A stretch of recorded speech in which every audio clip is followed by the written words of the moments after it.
네, 생활 속 법률 상식. 자, 오늘 해결해야 할 과제는 어떤 것일지 궁금한데요. 사례 속으로 함께 들어가 보겠습니다.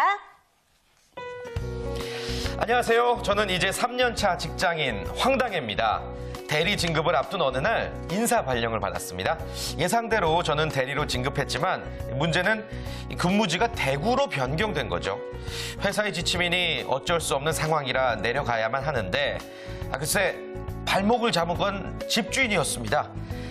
따르르릉 따르르릉. 네, 임대인입니다. 네, 안녕하세요. 저 101동 1호 세입자 황당해예요. 그래요. 잘 지내고 있죠? 네. 그런데 제가 갑자기 회사에서 발령이 나서요. 어디로요? 대구로 발령이 나서 말인데요. 저 집을 좀 빼야 될 것 같아요. 그렇군요. 뭐 그래야겠어요. 이해합니다. 하길래 좋게 잘 해결이 되는 줄 알았는데 말이죠. 그 다음날 집주인이 직접 찾아왔고 임대인은 계약 종료는 2013년 12월까지죠. 그리고 제가 돈을 쌓아놓고 사는 사람은 아니니까 보증금은 다음 임차인 구하면 줄 수 있을 것 같고 월세는 뭐 늘 주던 대로 15일에 입금해 주시면 되겠네요. 이렇게 나오는 거 있죠? 임대인 말은 임대 계약이 아직 완료되지 않았다면서 새로운 임차인이 나타날 때까지 월세를 달라는 건데 이거 합법적인 거 맞나요? 정말 황당해. 네, 오늘 생활 네. 속 법률 상식은요, 이 월세 세입자의 고민이 고스란히 담겨져 있는 것 같습니다. 그래요. 황당해 씨, 이제 임차인이죠. 황당해 씨 입장에서 보면 조금 집주인이 너무 좀 억지를 부리는 거 아닌가, 횡포가 아닌가 이런 생각이 들기도 해요. 예. 어떻게 보시는지. 네네. 자, 아무래도 임차인 입장에서 생각을 해보면은 너무 억지를 부리는 것 같다라는 생각이 드는데 아무래도 제가 가장 궁금한 거는 계약 만료일이 12월까지다라고 한다면은 그때까지 살지도 않는데 12월까지 있는 돈을 다 내야 되는 건지 이 부분에 대해서 먼저 궁금합니다. 예, 이번 황당해 씨 사례의 경우를 보면요. 경제적 약자를 보호한다는 관점에서 보면 황당해 씨 손을 들어줘야 될 것 같이 이렇게 생각이 드는데 맞아요. 안타깝게도 반드시 그렇지만은 않습니다. 예, 제가 처음 법을 공부할 때 인상 깊게 배웠던 법원이 있는데요. 바로 계약은 지켜져야 한다라는 법원이었습니다. 이 의미는 계약은 유지되는 동안은 당사자가 권리 의무를 반드시 지켜야 되는 부분이고요. 파기될 경우에는 그에 따른 책임을 져야 된다는 그런 의미가 있습니다. 경제적 약자의 보호라는 것도 이런 대원칙 하에서 의미가 있는 거고요. 계약을 지키지 않는다면은 경제적 약자라도 보호할 수 없는 게 원칙입니다. 네. 그렇군요. 뭐 계약은 지켜져야 하기 때문에 그러면 12월 계약 만료까지 그냥 월세를 다 내야 되는 수밖에 없는 건가요, 그러면? 예, 뭐 결론부터 말씀드리면 안타깝게도 그래야 될 것 같고요. 예. 일반적으로 임대차 기간이 남아있는 동안에 임대차 계약을 해지할 수 있는 경우가 있는데요. 그거는 이제 당사자가 합의해서 이제 합의 해지라고 그러는데요. 합의해서 하는 경우가 있고요.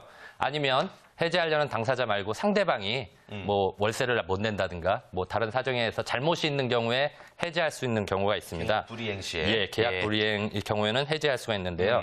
뭐 사례의 경우에는 황당해 씨가 대구로 가는 사유가 임대인의 사유도 아니고 임대인의 잘못이 있는 사유라고 볼 수가 없습니다.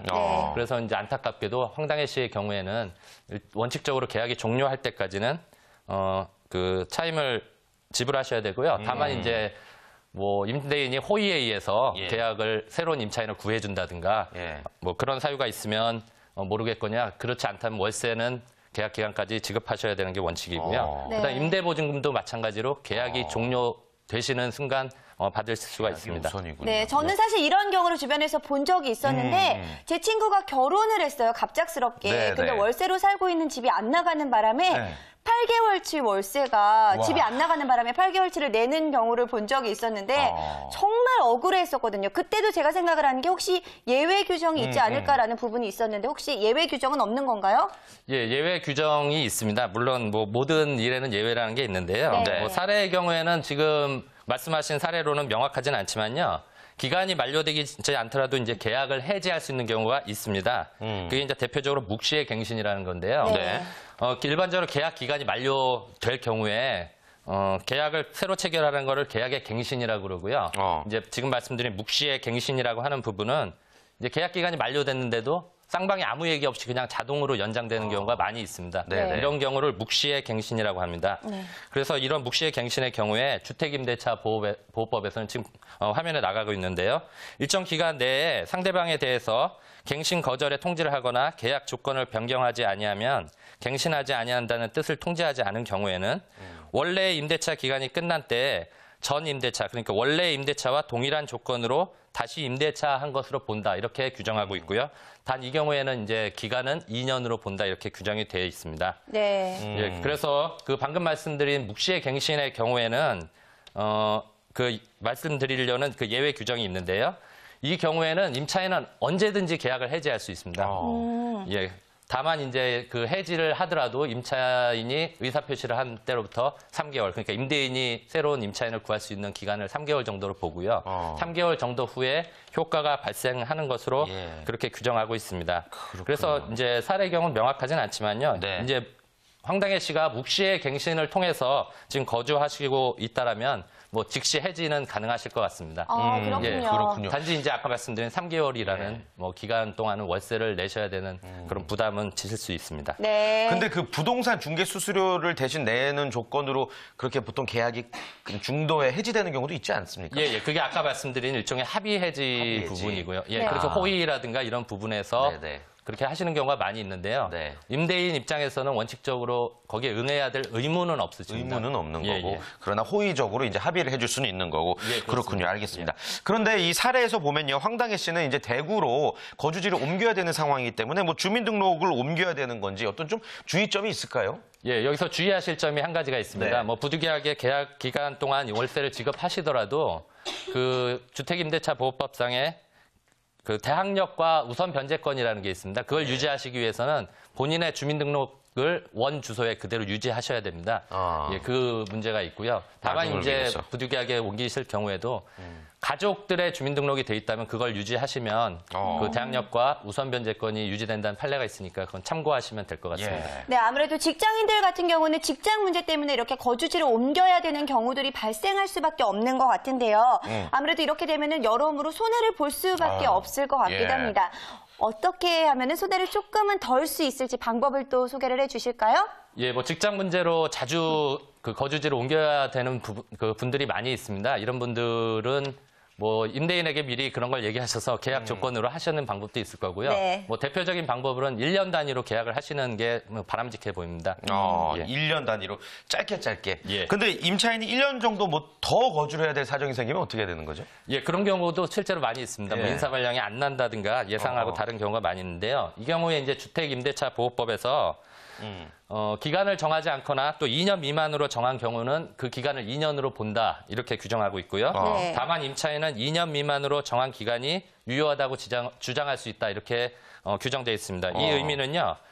1년 임차인의 경우는 1년과 2년을 선택해서 네. 자기가 유리한 쪽으로 주장할 수 있도록 해서 임차인을 두텁게 보호하고 있는 그런 규정입니다. 이런 법의 얘기를 들으니까 왠지 임차인 입장에서는 좀 든든할 것 같다라는 그러니까요. 생각이 들기도 예. 하는데요. 자, 그런데 어떤 경우에는요, 임대인들이 좀 횡포를 부려서 전세금을 올려줘라, 안 그러면 나가라라고 계약 기간 중에 이야기를 하는 경우들도 있는 것 같더라고요. 이럴 때는 어떻게 해야 되는 건가요?